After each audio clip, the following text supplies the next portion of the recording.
Hello everyone, कैसे हैं आप सभी। इस बार मैं माँ मनसा देवी की पूजा किस प्रकार की ये आपके साथ शेयर कर रही हूँ।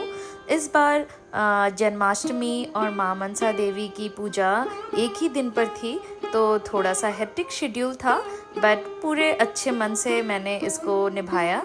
माँ मनसा देवी की पूजा मेरी माँ जिस प्रकार से करती थी उससे मुझे बहुत ज़्यादा मज़ा आता था, क्योंकि मनसा देवी की पूजा एक प्राकृतिक रूप से देवी की पूजा है, जो कि वर्षा ऋतुकालीन में सर्प की देवी माँ मनसा देवी को पूजा जाता है। और इनकी पूजा घर के बाहर की जाती है, खास तौर पर खेतों में या फिर घर के पीछे शांत सा जगह जहाँ पर इनकी आराधना की जाती है। माँ हमेशा मंच तैयार करने के लिए कुछ दिन पहले से ही इसकी तैयारी शुरू कर देती थी। मंच बनाने के लिए बिल्कुल प्राकृतिक चीज़ों का ही इस्तेमाल करते थे, जैसे कि मिट्टी इत्यादि। और इस प्रकार से मंच तैयार किया जाता था कि भारी वर्षा भी हो तो भी मंच बना रहे। तो बहुत ज़्यादा ध्यान रखने के लिए कई बार माँ मंच को कई चीज़ों से ढक भी देती थी कि वर्षा में कहीं मंच पिघल ना जाए। शहरों में मंच तैयार करने के लिए खेतों में जाना थोड़ा सा मुश्किल हो जाता है, वरना ये जो कार्य है उसमें बहुत ज़्यादा आनंद आता है। और मेरी यादें आज भी ताज़ी हैं, कैसे हम इस दिन को सेलिब्रेट करते थे और शाम को पूजा का संपन्न करने का कार्य किया जाता था, खास तौर पर भोग देने का। माँ देवी को दूध और केले का भोग चढ़ाया जाता है। प्रकृति के साथ तालमेल का ये अद्भुत सा महोत्सव है, जिसमें हम माँ मनसा देवी को एक सर्प की देवी के रूप में याद रखते हैं और उनकी आराधना करते हैं। इसमें निश्चित रूप से हमें एक भक्ति भाव से जोड़कर देखना इस शक्ति को हमारे लिए एक प्राकृतिक रूप से उसकी महत्वता को बताता है कि हमें अपने इकोसिस्टम में मौजूद सभी चीज़ों का बहुत ज़्यादा ध्यान देने की आवश्यकता है और उनका सम्मान करने की आवश्यकता है। समय के साथ साथ काफ़ी चीज़ें बदलती जाती हैं और कुछ चीज़ें हमेशा परमानेंट रहती हैं, जैसे कि प्रकृति का महत्व और उनकी शक्ति का अनुभूति। प्रकृति जब अपने विकराल रूप में आती हैं तो वो अपने ही परम आक्रामक स्थिति में पहुंचती है। अगर हम मनुष्य ज़रा सा भी इसका ध्यान नहीं रखें तो निश्चित रूप से हमारा जो ये इकोसिस्टम है उसमें डिसबैलेंस होगा। और ये छोटे छोटे रिचुअल हमें याद दिलाते हैं कि मनुष्य ने सिविलाइजेशन के इस दौर में बहुत कुछ सीखा है और जिसको फिर से हमें अपनाने की आवश्यकता है।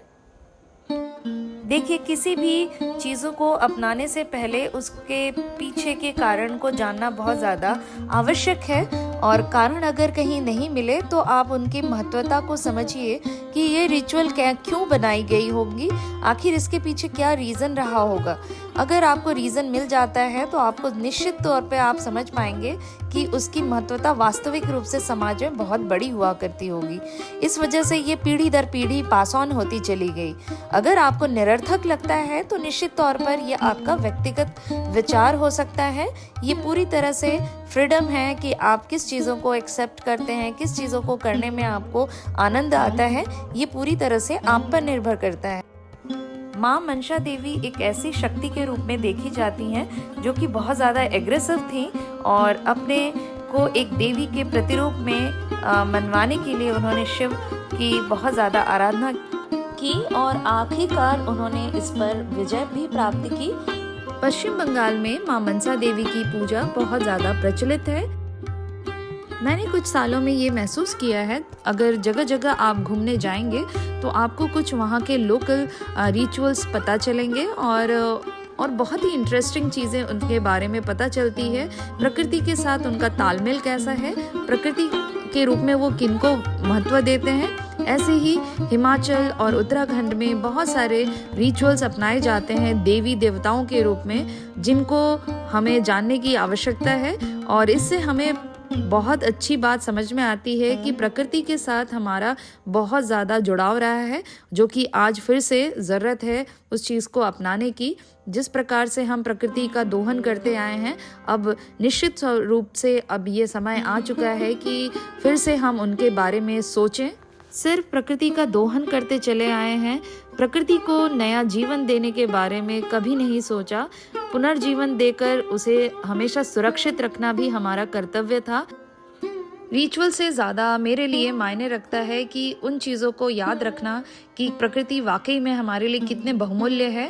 और हर बार जब भी हम ये पूजन करते हैं तो एक बार सोचने को तो ज़रूर से दिमाग में आ जाता है कि हम प्रकृति में कितने ही सरीसृप अब देख पाते हैं। इसका अर्थ ये है कि शायद इकोसिस्टम में उतने सरीसृप अब रहे ही नहीं।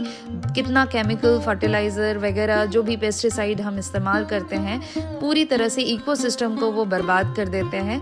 तो निश्चित रूप से उस इकोसिस्टम को बनाए रखने के लिए हमें पुनर्विचार करना चाहिए। हमारी छोटे छोटे स्टेप्स भी हमारे लिए बड़ा परिवर्तन ला सकते हैं। और ये हमें लगता है कि हम समाज बदल नहीं सकते, बट हमारे छोटे छोटे काम से हमारे डिमांड जनरेट होती है और इसके बाद समाज में बड़ा सा बदलाव भी आ जाता है। आप देखेंगे कि जब हम एक नई तरह से सोचना शुरू करते हैं तो लोग प्रभावित भी होते हैं और अपने जीवन को भी बहुत ज़्यादा प्रोत्साहित तौर पर जीना शुरू करते हैं और अपने आप चीज़ें ठीक होने लगती हैं। और इस प्रकार से एक छोटा सा स्टेप बड़ा सामाजिक बदलाव लाने में समर्थ हो सकता है। उत्तर भारत या भारत के कई इलाकों में नागपंचमी के नाम से भी इस तरह के त्यौहार का प्रचलन है और इससे पता चलता है कि भारत के अलग अलग जगहों में इन देवी की बहुत ज़्यादा महत्वता है। आपको मेरा ये छोटा सा वीडियो कैसा लगा ज़रूर से हमें कमेंट करके बताएं। तब तक आप अपना खूब ख्याल रखें, स्वस्थ रहें और मस्त रहें। धन्यवाद।